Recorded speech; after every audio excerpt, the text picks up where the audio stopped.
ನಮಸ್ಕಾರ, ನೀವು ನೋಡ್ತಾ ಇದ್ದೀರಾ ಏಷ್ಯಾನೆಟ್ ಸುವರ್ಣ ನ್ಯೂಸ್. ನಾನು ಶ್ವೇತಾ ಆಚಾರ್ಯ. ಇದು 1 PM ನ್ಯೂಸ್ ಎಕ್ಸ್ಕ್ಲೂಸಿವ್. ಇವತ್ತಿನ 1 PM ನಲ್ಲಿ ಈಗಾಗಲೇ ಸಾಕಷ್ಟು ಹಗರಣಗಳ ಬಗ್ಗೆ ನಾವು ಮಾತಾಡಿದ್ವಿ. ವಾಲ್ಮೀಕಿ ನಿಗಮ ಹಗರಣ, ಮುಡಾ ಹಗರಣ, KIADB ಅಂತ ಪಟ್ಟಿ ಬೆಳೀತಲೇ ಇದೆ. ಈಗಲೂ ಮುಡಾ ಹಗರಣ ವಿಧಾನಸಭೆಯಲ್ಲಿ ಪ್ರತಿಧ್ವನಿಸ್ತಾ ಇದೆ, ಸರ್ಕಾರವನ್ನ ಇಕ್ಕಟ್ಟಿಗೆ ಸಿಕ್ಕಾಕ್ಸಿದೆ. ಇದೆಲ್ಲದರ ನಡುವಲ್ಲಿ ಮತ್ತೊಂದು ಅಕ್ರಮ ಇದೀಗ ಹೊರಗಡೆ ಬಂದಿದೆ. ಈಗ ಬಂದಿರೋ ಅಕ್ರಮ ಅಲ್ಲ ಇದು. ಏನಿ ಅಕ್ರಮ? ಯಾವ ನಿಗಮದಲ್ಲಿ ಆಗಿರುವಂತಹ ಅಕ್ರಮ? ಎಷ್ಟು ಕೋಟಿಯ ಹಗರಣ ಇದು? ಯಾರ್ಯಾರು ತಗ್ಲಾಕೊಂಡಿದ್ದಾರೆ?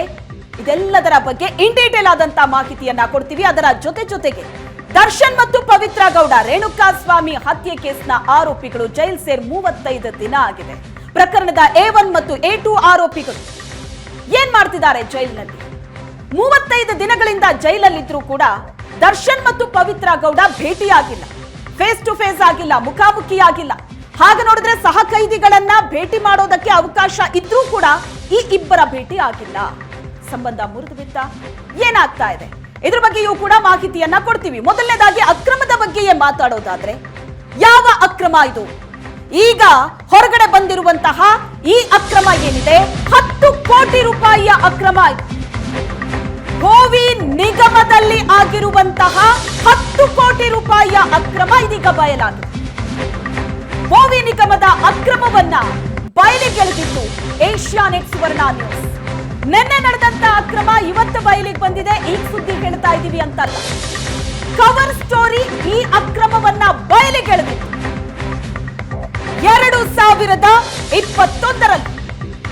2021 ಡಿಸೆಂಬರ್ 10ರಂದೇ ಕವರ್ ಸ್ಟೋರಿ ತಂಡ ಈ ಅಕ್ರಮವನ್ನ ಬಯಲಿಗೆಳೆದಿತ್ತು. ಭೋವಿ ಅಭಿವೃದ್ಧಿ ನಿಗಮ ಇದು. ಏನಿದು ಭೋವಿ ಅಭಿವೃದ್ಧಿ ನಿಗಮ? 2016ರಲ್ಲಿ ಶುರುವಾಗುತ್ತೆ. ಇಡೀ ಭೋವಿ ಸಮುದಾಯದ ಅಭಿವೃದ್ಧಿಗಾಗಿ ಮೀಸಲಾಗಿದ್ದಂತಹ ನಿಗಮ ಇದು. ಸುಮಾರು 12 ಲಕ್ಷ ಜನಸಂಖ್ಯೆ ಇದೆ ಭೋವಿ ಸಮುದಾಯದಲ್ಲಿ. ಆ ಇಡೀ ಸಮುದಾಯದ ಅಭಿವೃದ್ಧಿಗೋಸ್ಕರ ಅಂತ ಭೋವಿ ಅಭಿವೃದ್ಧಿ ನಿಗಮ ರೂಪುಗೊಳ್ಳುತ್ತೆ. ಈ ಅಭಿವೃದ್ಧಿ ನಿಗಮದಲ್ಲಿ ಒಂದು 4-5 ಯೋಜನೆಗಳಿವೆ. ಆ ಯೋಜನೆಗಳ ಮೂಲಕ ನಿಗಮದ ಅಭಿವೃದ್ಧಿಗೋಸ್ಕರ ಒಂದಷ್ಟು ಹಣ ಕೂಡ ಮೀಸಲಾಗಿಡಲಾಗಿದೆ. ಆದ್ರೆ ಆ ಹಣದ ದುರುಪಯೋಗ ಆಗಿದೆ. ಏನೇನಾಗಿದೆ ಹಾಗಾದ್ರೆ? ಭೋವಿ ನಿಗಮದ ಅಕ್ರಮದ ಸೂತ್ರಧಾರಿ ಏನಿದ್ದಾರೆ, ಅವರೀಗ CID ಬಲೆಗೆ ಬಿದ್ದಿದ್ದಾರೆ. ಭೋವಿ ನಿಗಮದ ಕಚೇರಿಯ ಅಧೀಕ್ಷಕ PD ಸುಬ್ಬಪ್ಪ, ಈತನ ಬಂಧನ ಆಗಿದೆ. 2021 ಡಿಸೆಂಬರ್ 10ರಂದು ಕವರ್ ಸ್ಟೋರಿ ತಂಡ ಒಂದು ಸುದ್ದಿಯನ್ನ ಟೆಲಿಕಾಸ್ಟ್ ಮಾಡುತ್ತೆ. ಕಂಪ್ಲೀಟ್ ಪ್ಯಾಕೇಜ್, ಭೋವಿ ಅಭಿವೃದ್ಧಿ ನಿಗಮದಲ್ಲಿ ಆಗಿರುವಂತಹ ಅಕ್ರಮ, ಅದರ ಆಡಿಯೋ ವಿಡಿಯೋ ಸಮೇತ ರಾಜ್ಯದ ಜನರ ಮುಂದೆ ಈ ಅಕ್ರಮವನ್ನ ತೆರೆದಿಟ್ಟಿದ್ದು ಕವರ್ ಸ್ಟೋರಿ ಟೀಮ್. ಇದು ಏಷ್ಯಾನೆಟ್ ಸುವರ್ಣ ನ್ಯೂಸ್ ಕವರ್ ಸ್ಟೋರಿಯ ಬಿಗ್ ಇಂಪ್ಯಾಕ್ಟ್. ಲೇಟ್ ಆಗಾದ್ರೂ ಲೇಟೆಸ್ಟ್ ಆಗಿ ಒಂದಷ್ಟು ಅಪ್ಡೇಟ್ ಸಿಗ್ತಾ ಇದೆ. ಆಗ ಇದ್ದಂತಹ ಬಿಜೆಪಿ ಸರ್ಕಾರ ಕವರ್ ಸ್ಟೋರಿಯಲ್ಲಿ ಈ ಸುದ್ದಿ ಹೊರಗಡೆ ಬಂದ ನಂತರ ಅದಕ್ಕೆ ಪ್ರತಿಕ್ರಿಯೆ ಕೊಟ್ಟಿತ್ತು. ಜೊತೆಗೆ ಈ ಹಗರಣವನ್ನ CID ತನಿಖೆಗೊಪ್ಪಿಸಿತು. ಈಗ CID ಅಧಿಕಾರಿಗಳು ಅರೆಸ್ಟ್ ಮಾಡಿದ್ದಾರೆ ಭೋವಿ ನಿಗಮದ ಕಚೇರಿ ಅಧೀಕ್ಷಕ PD ಸುಬ್ಬಪ್ಪ ಅವರು. ನಿಗಮದ ಕಚೇರಿಯ 221 ಕಚೇರಿ ಕಡತಗಳನ್ನ ಕದ್ದಿದ್ದಂತಹ ಸುಬ್ಬಪ್ಪ ಅರೆಸ್ಟ್ ಆಗಿದ್ದಾರೆ. ಈ ಎಲ್ಲ ಮಾಹಿತಿಗಳೇನಿದೆ ಇದನ್ನ 3 ವರ್ಷದ ಹಿಂದೆ ಅಂದ್ರೆ 2021 ಡಿಸೆಂಬರ್ 10ರಂದು ಕವರ್ ಸ್ಟೋರಿಯ ಎಪಿಸೋಡ್ ನೋಡಿದ್ರೆ ನಿಮಗೆ ಗೊತ್ತಾಗುತ್ತೆ. ಆ ದಿನದ ಕವರ್ ಸ್ಟೋರಿಯ ಕಂಪ್ಲೀಟ್ ಎಪಿಸೋಡ್ ನಲ್ಲಿ ಈ ಎಲ್ಲಾ ಡೀಟೇಲ್ಸ್ ಗಳನ್ನ ಕವರ್ ಸ್ಟೋರಿ ಟೀಮ್ ರಾಜ್ಯದ ಜನರ ಮುಂದೆ ಇಟ್ಟಿತ್ತು. ಏನೇನು ಮಾಡಿದ್ರು ಸುಬ್ಬಪ್ಪ, ಯಾವ ರೀತಿ ಇದರಲ್ಲಿ ಅಕ್ರಮ ಆಗಿತ್ತು ಅಂತ. ಇದ್ದಂತಹ ಒಂದು 4-5 ಯೋಜನೆಗಳೇನಿದೆ, ಗಂಗಾ ಕಲ್ಯಾಣ ಯೋಜನೆ, ಭೂ ಒಡೆತನ ಯೋಜನೆ, ಉದ್ಯಮಶೀಲತಾ ಯೋಜನೆ, ಭೋವಿ ಸಮುದಾಯದಲ್ಲಿ ಒಂದಷ್ಟು ಉದ್ಯೋಗವನ್ನ ಕಲ್ಪಿಸೋ ನಿಟ್ಟಿನಲ್ಲಿ ಅಥವಾ ಉದ್ಯೋಗವನ್ನ ಮಾಡ್ತಾರೆ, ವ್ಯಾಪಾರ ವ್ಯವಹಾರ ಮಾಡ್ತಾರೆ ಅಂದ್ರೆ ಅವ್ರಿಗೊಂದಷ್ಟು ಹಣವನ್ನ ಕೊಡೋ ನಿಟ್ಟಿನಲ್ಲಿರುವಂತ ಯೋಜನೆ ಇದು. ಒಬ್ರಿಗೆ 2 ಲಕ್ಷ ಹಣ ಅಂತ ಅಂದ್ರೆ ಒಂದು 100 ಜನರಿಗೆ ತಲಾ 2 ಲಕ್ಷ ಹಣ ಕೊಡುವಂತ ಯೋಜನೆ. ಆದ್ರೆ ಅದರಲ್ಲಿ ಎಲ್ಲಾ ಫೇಕ್ ಜನರನ್ನ ಕ್ರಿಯೇಟ್ ಮಾಡಿ ಅವರಿಗೆ ಹಣ ಕೊಡೋದು, ಅಲ್ಲಿಂದ ಅವರಿಗೆ ಒಂಚೂರು ಕಮಿಷನ್ ಕೊಟ್ಟು ಮಿಕ್ಕ ಹಣವನ್ನ ಅಧಿಕಾರಿಗಳು ವಾಪಸ್ ಪಡೆಯೋದು. ಇಂತಹ ಹಲವು ಅಕ್ರಮ ಈ ಯೋಜನೆಗಳಲ್ಲಾಗಿದೆ.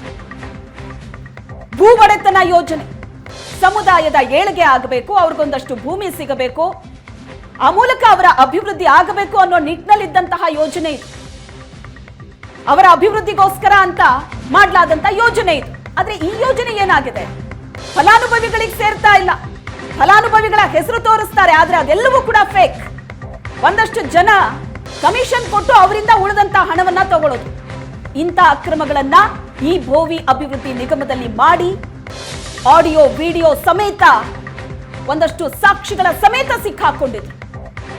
2021 ಡಿಸೆಂಬರ್ 10 ಕವರ್ ಸ್ಟೋರಿ ಎಪಿಸೋಡ್ ಅನ್ನ ನೋಡಿದ್ರೆ ನಿಮಗೆ ಗೊತ್ತಾಗುತ್ತೆ ಕಂಪ್ಲೀಟ್ ಈ ಅಕ್ರಮ ಯಾವ ರೀತಿ ನಡೆದಿತ್ತು ಅಂತ.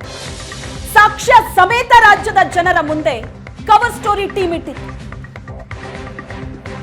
ಆಗಿನ ಬಿಜೆಪಿ ಸರ್ಕಾರ ಈ ಅಕ್ರಮವನ್ನ ಸಿಐಡಿ ತನಿಖೆಗೆ ಅಂತ ಒಪ್ಪಿಸುತ್ತೆ. ಈಗ ಏಷ್ಯಾನೆಟ್ ಸುವರ್ಣ ನ್ಯೂಸ್ ನ big impact, cover story team ನ ಬಿಗ್ ಇಂಪ್ಯಾಕ್ಟ್ ಇದೆ. ಈಗ ಸಿಐಡಿ ಈ ಪ್ರಕರಣದಲ್ಲಿ ಭೋವಿ ನಿಗಮದ ಕಚೇರಿ ಅಧೀಕ್ಷಕ ಪಿಡಿ ಸುಬ್ಬಪ್ಪ ಅವರನ್ನ ಬಂಧಿಸಿದೆ. ಏಷ್ಯಾನೆಟ್ ಸುವರ್ಣ ನ್ಯೂಸ್ ಕವರ್ ಸ್ಟೋರಿಯ ಬಿಗ್ ಇಂಪ್ಯಾಕ್ಟ್ ಸ್ಟೋರಿ ಇದು. ಪಕ್ಕಾ ದಾಖಲೆ, ಸಾಕ್ಷಿ ಸಹಿತ ಏಷ್ಯಾನೆಟ್ ಸುವರ್ಣ ನ್ಯೂಸ್ ಈ ಹಗರಣದ ಬಗ್ಗೆ ವರದಿ ಮಾಡಿತ್ತು. 12 ಲಕ್ಷ ಜನಸಂಖ್ಯೆ ಇರುವಂತಹ ಸಮುದಾಯ, ಒಂದಷ್ಟು ಯೋಜನೆಗಳಿದೆ ಅವರ ಅಭಿವೃದ್ಧಿಗೋಸ್ಕರ. ಆ ಯೋಜನೆಗಳನ್ನ ಸರಿಯಾದವರಿಗೆ ತಲುಪಿಸೋ ಮೂಲಕ ಸಮುದಾಯದ ಅಭಿವೃದ್ಧಿ ಆಗಬೇಕು. ಆದ್ರೆ ಇಲ್ಲಿ ನೋಡಿದ್ರೆ ಅಧಿಕಾರಿಗಳು ತಮ್ಮ ಅಭಿವೃದ್ಧಿ ಮಾಡಿಕೊಂಡ್ರು. ಯಾವುದರ ಮೂಲಕ? ಭೋವಿ ಅಭಿವೃದ್ಧಿ ನಿಗಮದ ಮೂಲಕ ಅಧಿಕಾರಿಗಳು ತಮ್ಮ ಅಭಿವೃದ್ಧಿ ಮಾಡಿಕೊಂಡ್ರು. ಹೀಗಾದ್ರೆ ಒಂದು ಸಮುದಾಯದ ಬೆಳವಣಿಗೆ ಹೇಗಾಗತ್ತೆ, ಒಂದು ಸಮುದಾಯದ ಅಭಿವೃದ್ಧಿ ಹೇಗಾಗತ್ತೆ? ಈ ಬಗ್ಗೆ ಹೆಚ್ಚಿನ ಡೀಟೇಲ್ಸ್ ಅನ್ನ ಕೊಡ್ತಾರೆ ನಮ್ಮ ಪ್ರತಿನಿಧಿ. ಜೊತೆಗೆ ಕವರ್ ಸ್ಟೋರಿಯ ಹೆಡ್ ಆಗಿರುವಂತಹ ರವಿಕುಮಾರ್ ಸಂಪರ್ಕದಲ್ಲಿದ್ದಾರೆ. ರವಿಕುಮಾರ್, 2021 ಡಿಸೆಂಬರ್ 10 ಎಪಿಸೋಡ್ ನೋಡಿದ್ರೆ ಇದರ ಕಂಪ್ಲೀಟ್ ಡೀಟೇಲ್ಸ್ ಸಿಗತ್ತೆ. ಕಂಪ್ಲೀಟ್ ಸಾಕ್ಷಿ ಆಡಿಯೋ ವಿಡಿಯೋ ಸಮೇತ ರಾಜ್ಯದ ಜನರ ಮುಂದೆ ಇಟ್ಟಿದ್ರಿ ಏನಾಗಿತ್ತು ನಿಗಮದಲ್ಲಿ ಅಂತ. ಈಗ 3 ವರ್ಷದ ನಂತರ ಫೈನಲಿ ಅಧಿಕಾರಿಯೊಬ್ಬರ ಬಂಧನ ಆಗಿದೆ. ಒಟ್ಟಾರೆ ನೀವಾಗ ಕಲೆ ಹಾಕಿದಂತಹ ಆಡಿಯೋ ವಿಡಿಯೋ ಸಾಕ್ಷಿ ಯಾವ ರೀತಿ ಈ ಹಗರಣದ ಬೆನ್ ಹತ್ತಿದ್ರಿ? ಭೋವಿ ಅಭಿವೃದ್ಧಿ ನಿಗಮದ ಅಕ್ರಮ ಏನಿದೆ ಆ ಅಕ್ರಮವನ್ನು ಏಷ್ಯಾನೆಟ್ ಸುವರ್ಣ 2021ರಲ್ಲಿ ಬಯಲು ಮಾಡಿತ್ತು ಅನ್ನುವಂತಹ ಅಂಶವನ್ನು ಇಲ್ಲಿ ಹೇಳ್ಬೇಕಾಗುತ್ತೆ. ಯಾಕಂದರೆ ರಾಜ್ಯಾದ್ಯಂತ ಸುಮಾರು 11,20,000 ಜನಸಂಖ್ಯೆಯಷ್ಟು ಭೋವಿ ಏನು ಇವರಿದ್ದಾರೆ ಜನಸಮುದಾಯ ಇದೆ. ಆ ಸಮುದಾಯದ ಸರ್ವತೋಮುಖ ಅಭಿವೃದ್ಧಿಗಾಗಿ 2015ರಲ್ಲಿ ಭೋವಿ ಅಭಿವೃದ್ಧಿ ನಿಗಮವನ್ನು ಸ್ಥಾಪನೆ ಮಾಡಲಾಗುತ್ತೆ. ಇದರಲ್ಲಿ ಒಂದಷ್ಟು ಪ್ರತಿ ವರ್ಷವೂ ಕೂಡ ಆಯವ್ಯಯದಲ್ಲಿ ಒಂದಷ್ಟು ಹಣವನ್ನು ಭೋವಿ ಅಭಿವೃದ್ಧಿ ನಿಗಮಕ್ಕೆ ರಿಲೀಸ್ ಮಾಡ್ತಾರೆ. ಉದ್ಯಮಶೀಲತಾ ಯೋಜನೆ ಮತ್ತು ಮೈಕ್ರೋ ಕ್ರೆಡಿಟ್ ಫೈನಾನ್ಸ್ ಯೋಜನೆ ಮತ್ತು ಭೂ ಒಡೆತನದಂತಹ ಯೋಜನೆಗಳ ಮೂಲಕ ಭೋವಿ ಜನರ ಸರ್ವತೋಮುಖ ಅಭಿವೃದ್ಧಿಗಾಗಿ ಒಂದಷ್ಟು ಹಣವನ್ನು ಕೂಡ ರಿಲೀಸ್ ಮಾಡಲಾಗುತ್ತೆ. ಇಲ್ಲಿ ಫಲಾನುಭವಿಗಳ ಆಯ್ಕೆಯ ಸಂದರ್ಭದಲ್ಲಿ ಸಾಕಷ್ಟು ಅಕ್ರಮ ಆಗಿರುವುದು ತುಂಬ ಸ್ಪಷ್ಟವಾಗಿ ಕಾಣಿಸುತ್ತೆ. ಯಾಕಂದರೆ ಅಲ್ಲಿ ಫಲಾನುಭವಿಗಳಿಗೆ ಹಣವೇ ತಲುಪೋದಿಲ್ಲ, ಅಂಥವರನ್ನು ಕೂಡ ಇವರು ಸೆಲೆಕ್ಟ್ ಮಾಡಿ ಹಣವನ್ನು ರಿಲೀಸ್ ಮಾಡ್ತಾರೆ. ಜೊತೆಗೆ ಅಲ್ಲಿ ಒಂದಷ್ಟು ಮಧ್ಯವರ್ತಿಗಳು ಬೇರೆ ಬೇರೆ ನಕಲಿ ವ್ಯಕ್ತಿಗಳನ್ನು ಕರ್ಕೊಂಡ್ಬಂದು ಫೋಟೋ ತೆಗೆಸಿ ಅವರ ಅಕೌಂಟ್ಗೆ ಹಣವನ್ನು ರಿಲೀಸ್ ಮಾಡುವಂತಹ ಪ್ರವೃತ್ತಿ ಕಳೆದ ಹಲವಾರು ವರ್ಷಗಳಿಂದ ಕೂಡ ನಡೆದ ಇರುತ್ತೆ. ಇದನ್ನು ಸಂಪೂರ್ಣವಾಗಿ ತನಿಖೆ ಮಾಡಿದಂತಹ ಕವರ್ ಸ್ಟೋರಿ ಈ ಒಂದು ಸಂಪೂರ್ಣ ವರದಿಯನ್ನು ಕೂಡ ಪ್ರಸಾರ ಮಾಡಿತ್ತು. ಅಂದಿನ ಸಮಾಜ ಕಲ್ಯಾಣ ಸಚಿವರಂತಹ ಕೋಟಾ ಶ್ರೀನಿವಾಸರಾಜ್ ಅವರು ಒಂದು ತನಿಖೆ ಕೂಡ ಆದೇಶ ಮಾಡಿದರು. ಆ ತನಿಖೆ ಅನ್ವಯ ಸಿಐಡಿಯಲ್ಲಿ ಈಗ ಅಧಿಕೃತವಾಗಿ ಪಿಡಿ ಕಚೇರಿಯ ಅಧೀಕ್ಷಕರಂತಹ ಪಿಡಿ ಸುಬ್ಬಪ್ಪನವರ ಬಂಧನ ಆಗಿರುವಂತದ್ದು. ಶ್ವೇತಾ, ಓಕೆ ರವಿ, ಹಾಗೆ ಸಂಪರ್ಕದಲ್ಲಿರಿ. ಇನ್ನು ಈ ಭೋವಿ ನಿಗಮದ ಅಕ್ರಮದ ಇಂಚಿಂಚು ಮಾಹಿತಿ ಏನಿದೆ, ಆ ಇಂಚಿಂಚು ಮಾಹಿತಿಯನ್ನ ಏಷ್ಯಾನೆಟ್ ಸುವರ್ಣ ನ್ಯೂಸ್ ಹೊರಹಾಕಿತ್ತು. ಅಧೀಕ್ಷಕ ಸುಬ್ಬಪ್ಪ, ವ್ಯವಸ್ಥಾಪಕ ನಿರ್ದೇಶಕಿ ಲೀಲಾವತಿ, ಜೊತೆಗೆ ಮ್ಯಾನೇಜರ್ ನಾಗರಾಜಪ್ಪ, ಇವರ ಅಕ್ರಮ ಏನು, ಯಾವ ರೀತಿ ಅಕ್ರಮವನ್ನ ಮಾಡಿದ್ರು, ಕೋಟಿ ಕೋಟಿ ಹಣವನ್ನ ನುಂಗಿದ್ ಹೇಗೆ, ಮಧ್ಯವರ್ತಿಗಳ ಮೂಲಕ ಯಾವ ರೀತಿ ಡೀಲ್ ಮಾಡಿದ್ರು, ಈ ಎಲ್ಲಾ ವಿಚಾರವನ್ನು ಕೂಡ ಏಷ್ಯಾನೆಟ್ ಸುವರ್ಣ ನ್ಯೂಸ್ ಬಯಲು ಮಾಡಿತ್ತು. ಅಕ್ರಮಗಳನ್ನ ಸಾಕ್ಷಿ ಸಹಿತ ಕವರ್ ಸ್ಟೋರಿ ಟೀಮ್ ವರದಿ ಮಾಡಿತ್ತು. ಇಂತಹ ಅಕ್ರಮಗಳು ನಡೆದಾಗ ಅದರ ಸಾಕ್ಷ್ಯಗಳನ್ನ ಹುಡುಕೋದಿದೆಯಲ್ಲ, ಅದು ಎಂತ ದೊಡ್ಡ ಟಾಸ್ಕ್ ಆಗುತ್ತೆ. ಆದ್ರೆ ಕವರ್ ಸ್ಟೋರಿ ಟೀಮ್ ಪ್ರತಿಯೊಂದು ಸಾಕ್ಷಿಯನ್ನ ಕಲೆ ಹಾಕಿತ್ತು. ಹೇಗೆ ಅಕ್ರಮ ನಡೀತು, ಮಧ್ಯವರ್ತಿಗಳ ಮೂಲಕ ಯಾವ ರೀತಿ ಡೀಲ್ ಮಾಡಿದ್ರು, ನಕಲಿ ಫಲಾನುಭವಿಗಳ ಖಾತೆಗೆ ಅಧಿಕಾರಿಗಳು ಹಣ ವರ್ಗಾಯಿಸ್ತಾರೆ, ಮಧ್ಯವರ್ತಿಗಳ ಮೂಲಕ ಆ ಹಣ ಬಿಡುಗಡೆಗೆ ಒಂದಷ್ಟು ಲಂಚವನ್ನ ಕೂಡ ಅಧಿಕಾರಿಗಳು ಪಡೆದಿದ್ರು. ಈ ರೀತಿಯಾಗಿ ಅಕ್ರಮ ನಡೆಯುತ್ತೆ. ಈ ಫಲಾನುಭವಿಗಳು ಯಾರ್ಯಾರಿದ್ದಾರೆ ಲಿಸ್ಟ್ ಅಲ್ಲಿ ಅವರನ್ನು ಕೂಡ ಕವರ್ ಸ್ಟೋರಿ ಟೀಮ್ ಹೋಗಿ ಭೇಟಿ ಮಾಡಿತ್ತು. ನಿಮ್ಮ ಹೆಸರಿದೆ, ನಿಮಗೆ ನಿಜಕ್ಕೂ ಕೂಡ ಹಣ ಸಿಕ್ಕಿದ್ಯಾ ಅಂತ. ಅಲ್ಲಿ ಇದ್ದವರೆಲ್ಲ ಹೇಳಿದ್ರು ಇಲ್ಲ ನನಗೆ ಯಾವುದೇ ರೀತಿ ಹಣ ಸಿಕ್ಕಿಲ್ಲ ಅಂತ. ನಕಲಿ ಫಲಾನುಭವಿಗಳ ಲಿಸ್ಟ್ ರೆಡಿ ಮಾಡಿದ್ರು. ಅವ್ರಿಗೆ ಹೋಗಿ ಹಣ ಹೋಗುತ್ತೆ ಅಲ್ಲಿ ಮಧ್ಯವರ್ತಿಗಳ ಮೂಲಕ. ಹಣ ರಿಲೀಸ್ ಮಾಡೋದಕ್ಕೆ ಅಧಿಕಾರಿಗಳ ಸಹಮತ ಬೇಕು. ಅಧಿಕಾರಿಗಳು ಲಂಚ ತಗೊಂಡು ಹಣ ರಿಲೀಸ್ ಮಾಡ್ತಾರೆ. ಲಕ್ಷ ಲಕ್ಷ ಹಣ ಒಬ್ಬೊಬ್ಬ ಅಧಿಕಾರಿಗಳು ಲೂಟಿ ಕೊಡ್ತಿದ್ದಾರೆ. 10 ಕೋಟಿ ಅಕ್ರಮ ನಡೆದಿರೋದು ಏಷ್ಯಾನೆಟ್ ಸುವರ್ಣ ನ್ಯೂಸ್ನ ವರದಿ ಆಧರಿಸಿ ಸಿಐಡಿ ತನಿಖೆಗೆ ಆದೇಶ ಕೊಟ್ಟಿತ್ತು ಆಗಿನ ಬಿಜೆಪಿ ಸರ್ಕಾರ.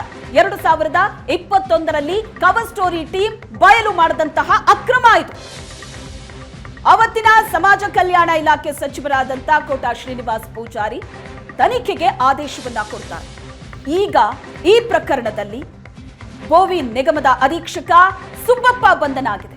12 ಲಕ್ಷ ಜನಸಂಖ್ಯೆ ಇರುವಂತಹ ಸಮುದಾಯ, ಹಿಂದುಳಿದಂತಹ ಸಮುದಾಯ, ಆ ಸಮುದಾಯದ ಅಭಿವೃದ್ಧಿ ಆಗಬೇಕು ಅನ್ನೋ ಕಾರಣಕ್ಕೆ ಆರಂಭ ಆದಂತಹ ನಿಗಮ. ಆದರೆ ಇಲ್ಲಿ ನೋಡಿದ್ರೆ ಕೋಟಿ ಕೋಟಿ ಹಣವನ್ನ ಇಂಥವರು ಮಧ್ಯವರ್ತಿಗಳು ಅಧಿಕಾರಿಗಳು ನುಂಗಿ ನೀರು ಕುಡಿದ್ರೆ ಸಮುದಾಯದ ಅಭಿವೃದ್ಧಿ ಹೇಗಾಗೋದಕ್ಕೆ ಸಾಧ್ಯ? ಅವ್ರಿಗೊಂದು ಉದ್ಯೋಗ ಕಲ್ಪಿಸಬೇಕು, ವ್ಯಾಪಾರ ವ್ಯವಹಾರದಲ್ಲಿ ತೊಡಕೋಬೇಕು, ಅವ್ರಿಗೊಂದಷ್ಟು ಸರ್ಕಾರದಿಂದ ಯೋಜನೆ ನೇರವಾಗಿ ತಲುಪಬೇಕು ಅಂತ ಮಾಡಿದಂತಹ ಯೋಜನೆ ಯಾವ ರೀತಿ ಹಳ್ಳ ಹಿಡಿಯತ್ತೆ ಅಧಿಕಾರಿಗಳಿಂದ ಅಂದ್ರೆ ಹೀಗೆ. ಸಾಕ್ಷಿ ಸಮೇತ ಕವರ್ ಸ್ಟೋರಿ ಟೀಮ್ ಇದನ್ನ ಬಯಲಿಗೆಳೆದಿತ್ತು. ಬಗ್ಗೆ ಹೆಚ್ಚಿನ ಡೀಟೇಲ್ಸ್ ಕೊಡ್ತಾರೆ. ರವಿಕುಮಾರ್ ಸಂಪರ್ಕದಲ್ಲಿದ್ದಾರೆ. ರವಿ, ಸಾಕ್ಷಿಗಳ ಸಮೇತ ಅಧಿಕಾರಿಗಳು ಯಾವ ರೀತಿ ಅಕ್ರಮ ಮಾಡಿದ್ರು ಅನ್ನೋದನ್ನ ಬಯಲಿಗೆಳೆದಿತ್ತು. ವಿಡಿಯೋ, ಆಡಿಯೋ ಸಾಕ್ಷಿ ಇದು ಯಾವುದು ಸುಲಭ ಅಲ್ಲ. ಈಗ ಸಿಐಡಿ ಆಗ್ಲಿ ಪೊಲೀಸರಿಗಾಗ್ಲಿ ಬಹಳ ದೊಡ್ಡ ಟಾಸ್ಕ್. ಒಂದು ಅಕ್ರಮ ಅದನ್ನ ಬಯಲಿಗೆಳಬೇಕು, ಸಾಕ್ಷಿ ಹುಡುಕ್ಬೇಕು ಅಂತ. ಸೊ ನೀವು ಆ ಟಾಸ್ಕ್ ಅನ್ನ ತಗೊಂಡು ಆಡಿಯೋ ವಿಡಿಯೋ ಸಾಕ್ಷಿಗಳ ಸಮೇತ ಬಯಲಿಗೆಳೆದಿದ್ರಿ. ತುಂಬಾ ಟೈಮ್ ಆಯ್ತು ಅಂತ ಅನ್ಸಿಲ್ವಾ ಆಕ್ಷನ್ ತಗೊಳ್ಳೋದಕ್ಕೆ? ಖಂಡಿತವಾಗಿ ಶ್ವೇತಾ, ಯಾಕಂದ್ರೆ ಇವಾಗ 2021ರಲ್ಲಿ 129 ಜನರಿಗೆ ಉದ್ಯಮಶೀಲತಾ ಯೋಜನೆ ಅಡಿ ಸುಮಾರು 2.5 ಲಕ್ಷ ರೂಪಾಯಿಗಳನ್ನ ರಿಲೀಸ್ ಮಾಡಿರ್ತಾರೆ. ಸೊ ಇದು ಪ್ರತಿ ಜಿಲ್ಲೆಗಳಲ್ಲೂ ರಿಲೀಸ್ ಮಾಡಿರ್ತಾರೆ. ನಾವು ರಾಯಚೂರಿಗೆ ಹೋಗ್ತೀವಿ, ಅದೇ ರೀತಿ ಬೆಂಗಳೂರು ಗ್ರಾಮಾಂತರಕ್ಕೆ ಹೋಗ್ತೀವಿ, ಮತ್ತೆ ತುಮಕೂರು ಗ್ರಾಮಾಂತರ ಪ್ರದೇಶಕ್ಕೆ ಹೋಗ್ತೀವಿ. ಅಂದ್ರೆ ಯಾವ್ಯಾವ ಉದ್ಯಮಶೀಲತಾ ಯೋಜನೆ ಅಡಿ ಯಾರ್ಯಾರು ಫಲಾನುಭವಿಗಳಿಗೆ ಹಣ ರಿಲೀಸ್ ಆಗಿದೆ ಅನ್ನುವಂತಹ ಪಟ್ಟಿಯನ್ನು ಇಟ್ಕೊಂಡು ನಾನು ಅವರ ಮನೆಗೆ ಹೋಗ್ತೀನಿ. ನೇರವಾಗಿ ಅವ್ರಿಗೆ ಅರ್ಜಿ ಸಲ್ಲಿಸಿದ ದಾಖಲಾತಿಗಳನ್ನ ಕೇಳ್ತೀನಿ. ಬಹುತೇಕರು ಅಂದ್ರೆ ಸುಮಾರು 70ರಿಂದ 80 ಜನರಷ್ಟಿಗೆ ಅವ್ರ ಅರ್ಜಿನೇ ಸಲ್ಲಿಸಿಲ್ಲ, ಆದ್ರೂ ಕೂಡ ಅವರ ಅಕೌಂಟ್ ಹೆಸರಲ್ಲಿ ಬೇರೆಯವರು ಯಾರೋ ಹಣವನ್ನ ಡ್ರಾ ಮಾಡ್ಕೊಂಡಿರ್ತಾರೆ. ಈ ರೀತಿಯಂತಹ ಅಕ್ರಮ. ಜೊತೆಗೆ ಭೂ ಒಡೆತನದ ಯೋಜನೆ ಅಂದ್ರೆ ಯಾರು ಬೋವಿ ನಿಗಮದಲ್ಲಿ ತುಂಬಾ ಸಾಕಷ್ಟು ಆರ್ಥಿಕವಾಗಿ ಹಿಂದುಳಿತಾರಲ್ಲ ಅವ್ರಿಗೆ ಭೂ ಒಡೆತನವನ್ನು ಕಲ್ಪಿಸುವ ಸಲುವಾಗಿ ಕೂಡ ಭೂ ಒಡೆತನ ಯೋಜನೆ ಕೂಡ ಅಳವಡಿಕೆ ಮಾಡಿರುವಂತದ್ದು. ಇದು ರಾಯಚೂರಿನ ಏಕೆ ದೊಡ್ಡಿ ಅನ್ನುವಂತಹ ಏರಿಯಾಗಳಲ್ಲಿ ಒಂದಷ್ಟು ನಕಲಿ ಜನರು ಕೂಡ ಅಲ್ಲಿ ಅಂದ್ರೆ ಬೇರೆ ಬೇರೆ ಸಮುದಾಯಕ್ಕೆ ಸೇರಿದಂತಹ ವ್ಯಕ್ತಿಗಳು ಬಂದು ನಾವು ಭೂ ಒಡೆಯರಾಗಿದ್ದೇವೆ, ನಾವು ಭೂಮಿಯನ್ನು ಖರೀದಿ ಮಾಡಿದೆ, ಸೊ ಹೀಗಾಗಿ ನಿಗಮದಿಂದ ಹಣ ರಿಲೀಸ್ ಮಾಡಬೇಕು ಅಂತೇಳಿ ಅರ್ಜಿ ಹಾಕಿರ್ತಾರೆ. ಅವರೆಲ್ಲರಿಗೂ ಕೂಡ ಮಧ್ಯವರ್ತಿಗಳ ಮೂಲಕ ಹಣ ರಿಲೀಸ್ ಆಗಿರುತ್ತೆ. ಈ ರೀತಿ ಸಾಕಷ್ಟು ಸುಮಾರು 15ರಿಂದ 20 ಕೋಟಿ ರೂಪಾಯಿ ಅಷ್ಟು ಇಲ್ಲಿ ಅಕ್ರಮ ಆಗಿರುವಂಥದ್ದು. ಅವರೆಲ್ಲರನ್ನೂ ಕೂಡ ನಾನು ಭೇಟಿ ಮಾಡಿರುವಂಥದ್ದು. ಜೊತೆಗೆ ಇಲ್ಲಿ ಮಧ್ಯವರ್ತಿಗಳು ಸಾಕಷ್ಟು ಹೆಚ್ಚಿನ ಪ್ರಮಾಣದಲ್ಲೂ ಕೂಡ ಇರ್ತಾರೆ. ಯಾಕಂದ್ರೆ ಯಾವುದೇ ಒಂದು ಫೈಲ್ ರಿಲೀಸ್ ಆಗಬೇಕಾದ್ರೂ ಕೂಡ ಮಧ್ಯವರ್ತಿಗಳ ಮೂಲಕ ಹೋದ್ರೆ ಮಾತ್ರವೇ ಹಣ ರಿಲೀಸ್ ಆಗುತ್ತೆ.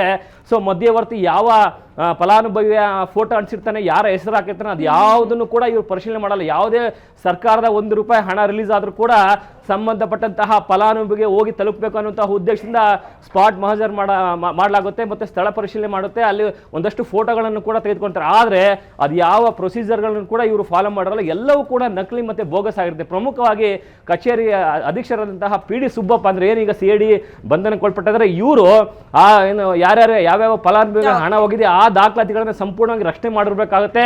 ತನಿಖೆಯ ಸಂದರ್ಭದಲ್ಲಿ ಪ್ರೆಸೆಂಟ್ ಮಾಡಬೇಕಾಗುತ್ತೆ. ಆದರೆ ಸುಮಾರು 221 ಫೈಲ್ಗಳನ್ನ ಆತ ಕದ್ದಿರ್ತಾನೆ. ಯಾವುದೇ ತನಿಖಾ ತಂಡಕ್ಕೂ ಕೂಡ ಇದು ಕೊಡಲ್ಲ. ಸೊ ಹೀಗಾಗಿ ಈತನ ಮೇಲೆ ಆರೋಪ ಸಾಬೀತಾದ ಬಂದರೆ ತಕ್ಷಣವೇ ಅರೆಸ್ಟ್ ಮಾಡಲಾಗುವ ಜೊತೆಗೆ ಈ ಒಂದು ನಿಗಮದ MD ಆಗಿದ್ದಂತಹ ಲೀಲಾವತಿ ಅವರನ್ನು ಕೂಡ ನಾವು ಆ ಸಂದರ್ಭದಲ್ಲಿ ರಹಸ್ಯ ಕಾರ್ಯಾಚರಣೆ ಮಾಡ್ತೀವಿ. ಮಧ್ಯವರ್ತಿಯ ಮೂಲಕ ನಾನು ಹಣ ಕೊಟ್ಟು ಬಹಳ ದಿವಸ ಆಯಿತು ಮೇಡಮ್, ನನ್ನ ಫೈಲ್ ರಿಲೀಸ್ ಮಾಡಿ ಅನ್ನುವಂತಹ ಒಂದು ಸ್ಫೋಟಕವಾದಂತಹ ಆಡಿಯೋ ಕೂಡ ನಾವು ರಿಲೀಸ್ ಮಾಡ್ತೀವಿ. ಅದೇ ರೀತಿ ಜನರಲ್ ಮ್ಯಾನೇಜರ್ ಆದಂತಹ ನಾಗರಾಜಪ್ಪ ಅವರನ್ನು ಕೂಡ ನಾವು ಸಂಪರ್ಕ ಮಾಡಿ ಸಾಕಷ್ಟು ಮಾಹಿತಿಯನ್ನು ಪಡ್ಕೊತೀವಿ.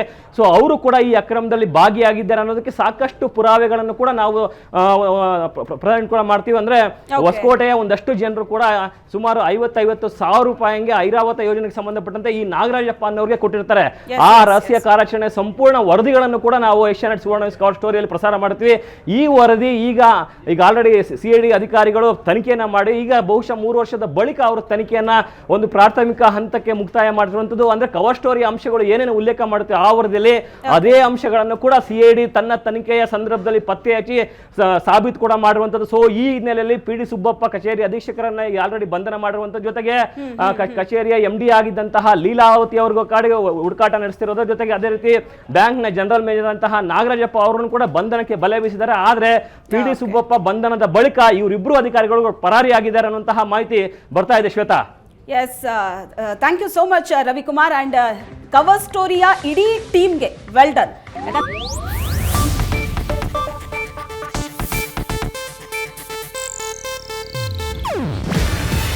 ಇದು ಏಷ್ಯಾನೆಟ್ ನ್ಯೂಸ್ ನೆಟ್ವರ್ಕ್ ಪ್ರಸ್ತುತಿ. ನೀವು ನೋಡ್ತಿದ್ದೀರಾ ಏಷ್ಯಾನೆಟ್ ಸುವರ್ಣ ನ್ಯೂಸ್.